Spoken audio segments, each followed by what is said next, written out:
On happy life.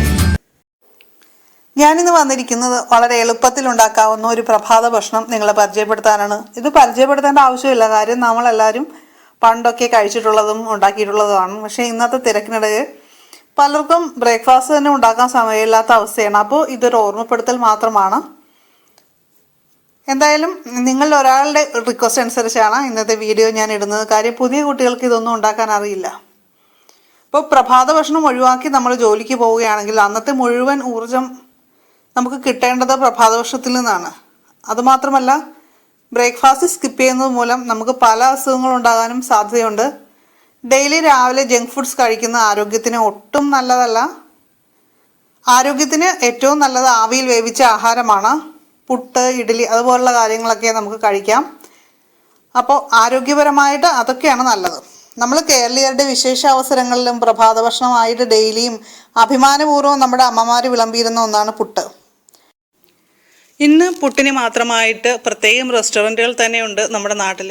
പുട്ടെന്ന് പറയുമ്പോൾ നമ്മുടെ മനസ്സിൽ ഓടിയെത്തുന്നത്, പ്രത്യേകിച്ച് കുക്കിംഗ് അറിയാത്തവരുടെ മനസ്സിൽ എത്തുന്നൊരു കാര്യം പുട്ടുകണയൊക്കെ ആയിരിക്കും. പണ്ടുകാലത്തെ പുട്ടുകണ എന്ന് പറയുന്നത് മുള ഉപയോഗിച്ചിട്ടുള്ളതായിരുന്നു. പിന്നീട് ഇത് അലുമിനിയമായി, പിന്നെ സ്റ്റീലായി. ഇപ്പോൾ സമയം കുറവുള്ളവർക്ക് പുട്ടുകണയൊന്നും എടുക്കാൻ പോകണ്ട. അതിനേക്കാളും എളുപ്പത്തിൽ നമുക്ക് സ്റ്റീലിൻ്റെ ചിരട്ട പുട്ടുകണ നമുക്ക് വാങ്ങാൻ കിട്ടും. കഴുകിയെടുക്കാനും അതാണ് കുറച്ചുകൂടി സൗകര്യം എന്നാണ് എൻ്റെ അനുഭവത്തിൽ നിന്ന് എനിക്ക് മനസ്സിലായിട്ടുള്ളൊരു കാര്യം. ഇത് നമുക്ക് കുക്കറിൽ വേറെ എന്തെങ്കിലും വേവ് കുറഞ്ഞ ഐറ്റംസ് വേവിക്കുന്നതിൻ്റെ കൂട്ടത്തിൽ തന്നെ പുട്ടുണ്ടാക്കി എടുക്കുകയും ചെയ്യാം. അരി വറുത്ത് പൊടിച്ച് പുട്ടുണ്ടാക്കുന്നതൊക്കെ എല്ലാവർക്കും പോസിബിൾ ആയിട്ടുള്ള കാര്യമല്ല. അപ്പോൾ ആരും വിഷമിക്കേണ്ട, നമുക്ക് പാക്കറ്റിലെ പുട്ടുപൊടി വാങ്ങി ഉപയോഗിക്കാം. ഞാൻ സാധാരണ ഇപ്പോൾ ഉപയോഗിക്കുന്നത് ഡബിൾ ഹോൾസിൻ്റെ പുട്ടുപൊടിയാണ്.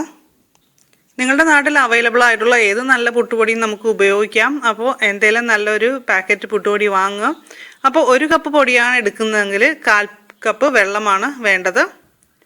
പിന്നെ പൊടിയുടെ വ്യത്യാസം അനുസരിച്ച് ചിലപ്പോൾ അല്പം വെള്ളം കൂടുതലോ കുറച്ചോ ഒക്കെ ചേർക്കേണ്ടതായിട്ട് വരും. അതൊന്ന് ശ്രദ്ധിക്കുക. അപ്പോൾ നമ്മൾ ഈ വെള്ളത്തിലേക്ക് അല്പം പൊടി ചേർത്ത് ഇളക്കി വയ്ക്കുക. നമ്മൾ പുട്ടിന് കുഴയ്ക്കാനായിട്ട് അത്യാവശ്യം നല്ലൊരു വലിപ്പമുള്ളൊരു പാത്രം തന്നെ എടുക്കുക. എന്നാലേ നമുക്ക് നന്നായിട്ട് കുഴച്ചെടുക്കാനായിട്ട് സാധിക്കുകയുള്ളൂ. പുട്ടുപൊടി എടുത്ത ശേഷം അല്പാൽപമായിട്ട് നമുക്ക് വെള്ളം തളിച്ച് നന്നായിട്ട് ഒന്ന് കുഴച്ചെടുക്കാം. ഇതേ കാണുന്ന പോലെ കയ്യിലൊന്ന് അമർത്തി നോക്കിക്കഴിഞ്ഞാൽ ഹാർഡാകും. പക്ഷെ അത് ഒന്ന് പ്രസ് ചെയ്താൽ അത് നോർമൽ പൊടി പോലെ ആകുകയും ചെയ്യും. അതാണ് അതിൻ്റെ പാകം എന്ന് പറയുന്നത്. നന്നായിട്ട് കുഴച്ച് ഈ പരുവത്തിലാക്കിയ ശേഷം നമുക്ക് തട്ടിപ്പൊത്തി ഒരു 5 മിനിറ്റ് വയ്ക്കാം. അപ്പോൾ ഈ സമയത്ത് നമുക്ക് ഏത്തയ്ക്ക പുട്ടാണെങ്കിൽ കുറച്ച് ഏത്തയ്ക്ക ചെറുതായിട്ട് അരിഞ്ഞെടുക്കാം. അത് ഒരു ഏത്തയ്ക്ക 4ആയിട്ട് അരിഞ്ഞ് വയ്ക്കാവുന്നതാണ്. എനിക്ക് പുട്ടിൽ ഏറ്റവും ഇഷ്ടമുള്ളത് ഏത്തയ്ക്ക പുട്ടാണ് കേട്ടോ. അതുകൊണ്ടാണ് ഞാൻ ഉണ്ടാക്കിയത്.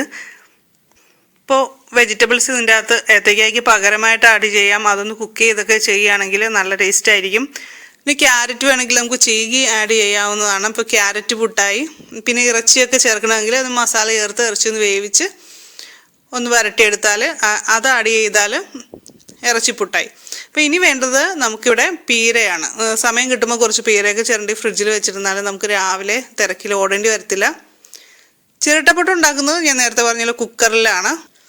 കുക്കറിൽ നമുക്ക് കുറച്ച് വെള്ളം ഒഴിച്ച ശേഷം നമുക്ക് അടപ്പത്ത് വയ്ക്കാം. വിസിൽ ഊരി മാറ്റി വേണം വയ്ക്കാനായിട്ട്, അതൊന്ന് ശ്രദ്ധിക്കുക. പിന്നെ കണയിലേക്ക് ആദ്യം തന്നെ നമുക്ക് ആ മോൾഡ് ഇടുക. അതിനുശേഷം കുറച്ച് പീര ഇട്ട് കൊടുക്കുക.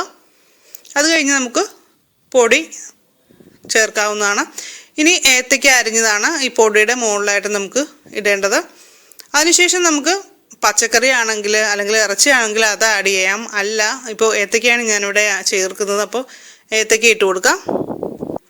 ഏത്തയ്ക്കയുടെ മുകളിലേക്ക് പുട്ടുപൊടി ഇടാം.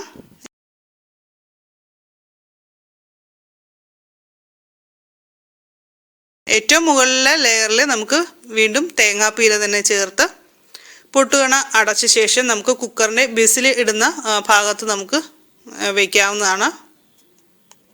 സ്റ്റീം വന്നു കഴിഞ്ഞ് ഒരു 5 മിനിറ്റ് കൂടി കഴിഞ്ഞാൽ ഇത് വെന്തിട്ടുണ്ടാകും. അതാണ് അപ്പോൾ അതിൻ്റെ ഒരു കണക്ക്.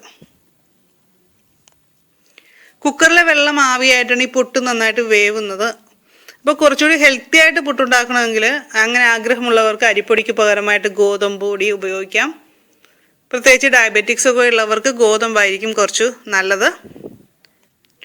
അങ്ങനെ പറയാൻ കാര്യം ഇപ്പോൾ നമ്മൾ അരി ഭക്ഷണമാണ് ഉച്ചയ്ക്ക് കഴിക്കുന്നതെങ്കിൽ രാവിലെ ഗോതമ്പ് ആക്കുന്നതാണ് നല്ലത്. അരിയും ഗോതമ്പും എല്ലാം ഒരുപോലെ തന്നെയാണ്, എന്നാലും ഇതൊരു ചേഞ്ചിൽ കഴിക്കുന്നതായിരിക്കും നമ്മുടെ ആരോഗ്യത്തിന് നല്ലത്. അരിപ്പൊടിക്ക് പകരമായിട്ട് ഗോതമ്പ് പൊടിയാണ് നമ്മൾ ചേർക്കുന്നതെങ്കിൽ നമ്മൾ സെപ്പറേറ്റ് ഒരു കറി കൂടി വെക്കേണ്ടതായിട്ട് വരുമെന്ന് മാത്രം. ധാരാളം വെജിറ്റബിൾസ് ഒക്കെ ആഡ് ചെയ്ത് നല്ലൊരു കുറുമ ഉണ്ടാക്കിയാണെങ്കിൽ പുട്ടിൻ്റെ കൂടെ കഴിക്കാനായിട്ട് നല്ലതായിരിക്കും. ഡയബറ്റിക്സ് ഉള്ളവരെ ആ രീതിയിൽ ചെയ്യുന്നതാണ് നല്ലത്. അവരിപ്പോൾ ഉച്ചയ്ക്ക് ചോറിൻ്റെ കൂടെ ആണെങ്കിലും ധാരാളം വെജിറ്റബിൾസ് കഴിക്കുക, സാലഡ്സ് കഴിക്കുക. ഇപ്പോൾ മെലിഞ്ഞ ശരീരപ്രകൃതിയുള്ളവർ പുട്ടിൻ്റെ കൂടെ കുറച്ച് നെയ്യൊക്കെ കൂടി ചേർത്ത് കഴിച്ചോളൂ, നല്ല ടേസ്റ്റാണ് കേട്ടോ. ഏത്തയ്ക്ക കഴിക്കാനായിട്ട് ഇഷ്ടമില്ലാത്തവർക്ക് ചെറുപയർ മുളപ്പിച്ചത് കറി വയ്ക്കാവുന്നതാണ്. നല്ല കോമ്പിനേഷനാണ്. പ്രത്യേകിച്ച് മെലിഞ്ഞവർക്കും ഡയബറ്റിക്സ് ഉള്ളവർക്കും ഒക്കെ ചെറുപയർ കൂടി കഴിക്കുന്നത് നല്ലതാണ്. ഗോതമ്പ് പൊടിയും അരിപ്പൊടിയും മാത്രമല്ല കേട്ടോ പുട്ടുണ്ടാക്കാനായിട്ട് ബെറ്റർ ആയിട്ടുള്ളത്. നമുക്ക് കപ്പപ്പൊടി ഉപയോഗിക്കാം, ചോളപ്പൊടി ട്രൈ ചെയ്യാവുന്നതാണ്, അതുപോലെ ചക്കപ്പഴം ആഡ് ചെയ്യാം. ഇതൊക്കെ ഉപയോഗിച്ച് പുട്ടുണ്ടാക്കാൻ വളരെ ടേസ്റ്റിയാണ്. അപ്പോൾ അവരവരുടെ ആരോഗ്യസ്ഥിതി എന്താണ് എന്നുകൂടി പരിഗണിച്ച് നമ്മൾ ചെയ്യുന്നതാണ് നല്ലത്. ബ്രേക്ക്ഫാസ്റ്റ് ഡെയിലി ഒന്ന് തന്നെ ആകാതിരിക്കാനായിട്ട് ശ്രദ്ധിക്കുക, അതാണ് ഏറ്റവും പ്രധാനം. വെയിറ്റ് കൺട്രോൾ ചെയ്യാനായിട്ടും ആഗ്രഹിക്കുന്നവർ ആ രീതിയിൽ വേണം ചെയ്യാനായിട്ട്. എപ്പോഴും ഒരേ ബ്രേക്ക്ഫാസ്റ്റ് തന്നെ കഴിക്കാതിരിക്കുക. അപ്പോൾ എത്ര സമയമില്ലാത്തവരാണെങ്കിലും ഇടയ്ക്ക് ആഴ്ചയിൽ 1-2 പ്രാവശ്യം ഈ രീതിയിൽ ഉണ്ടാക്കാനായിട്ട് ശ്രമിക്കുക. പാകം ചെയ്യുന്ന ആഹാരം ഉപേക്ഷിച്ച് മാർക്കറ്റിൽ കിട്ടുന്ന ജങ്ക് ഫുഡ്സ് വാങ്ങി കഴിക്കുന്ന ശീലം നമ്മളെ എന്തായാലും ആശുപത്രിയിലേക്ക് അടുപ്പിക്കുകയുള്ളൂ, അത് നമ്മൾ മനസ്സിലാക്കുക. പാക്കറ്റിൽ കിട്ടുന്ന എന്തും ചീത്തയാവാതിരിക്കാനായിട്ട് അതിൽ ഉൽപ്പാദകർ എന്തേലും ഒക്കെ ആഡ് ചെയ്യാറുണ്ട്, നമുക്ക് എല്ലാവർക്കും അറിയാം. അപ്പോൾ നമ്മൾ ആ വിഷം കഴിക്കേണ്ട ആവശ്യമില്ലല്ലോ. പരമാവധി നമ്മൾ പാക്കറ്റ് ഫുഡ് ഒഴിവാക്കിയാണ് ചെയ്യേണ്ടത്. ഇനിയിപ്പോൾ നിങ്ങൾ പുട്ടുണ്ടാക്കുമ്പോൾ ഹെൽത്തി ആയിട്ടിരിക്കാനായിട്ട് എന്തൊക്കെയാണ് അതിൽ ചേർക്കുന്നതെന്ന് തീർച്ചയായിട്ടും കമൻറ്റ് ചെയ്യുക. നിങ്ങൾക്ക് എന്ത് തരം പുട്ടാണ് കഴിക്കാൻ കൂടുതൽ ഇഷ്ടം? ഈ വീഡിയോ ഇഷ്ടമായി തോന്നിയാൽ ലൈക്ക് ചെയ്യുക, അതുപോലെ തന്നെ നിങ്ങളുടെ ഫ്രണ്ട്സിന് ഇത് ഷെയർ ചെയ്ത് കൊടുക്കുക. നിങ്ങൾക്ക് എന്തെങ്കിലും ക്വസ്റ്റ്യൻസ് എന്നോട് ചോദിക്കാനുണ്ടെങ്കിൽ ടിപ്സ് ഓർ ഹാപ്പി ലൈഫിൻ്റെ ഏതെങ്കിലും ഒരു വീഡിയോയിൽ യൂട്യൂബിൽ വന്ന ശേഷം തന്നെ കമൻറ്റ് ചെയ്യാനായിട്ട് ശ്രദ്ധിക്കുക. കാര്യം നമ്മുടെ വീഡിയോ ഒത്തിരി ഫേസ്ബുക്കിലൂടെയൊക്കെ ഷെയർ ചെയ്യപ്പെടുന്നുണ്ട്, പക്ഷേ അതിലൊക്കെ കമൻറ്റ് ചെയ്താൽ എനിക്ക് പലപ്പോഴും കാണാൻ സാധിക്കാറില്ല. അപ്പോൾ അതുകൊണ്ട് മാക്സിമം നിങ്ങൾ യൂട്യൂബിൽ വന്ന ശേഷം ടിപ്സ് ഓർ ഹാപ്പി ലൈഫിൻ്റെ വീഡിയോസ് സെർച്ച് ചെയ്ത് അതിൽ കമൻറ്റ് ചെയ്യാനായിട്ട് ശ്രമിക്കുക. ഇതുവരെ നമ്മുടെ ചാനൽ സബ്സ്ക്രൈബ് ചെയ്തിട്ടില്ലാത്ത കൂട്ടുകാർ തീർച്ചയായും ഇന്ന് തന്നെ സബ്സ്ക്രൈബ് ചെയ്യുക. അപ്പോൾ നിങ്ങൾക്ക് പ്രയോജനകരമായ മറ്റൊരു വീഡിയോയുമായിട്ട് നമുക്ക് വീണ്ടും കാണാം. നന്ദി, നമസ്കാരം.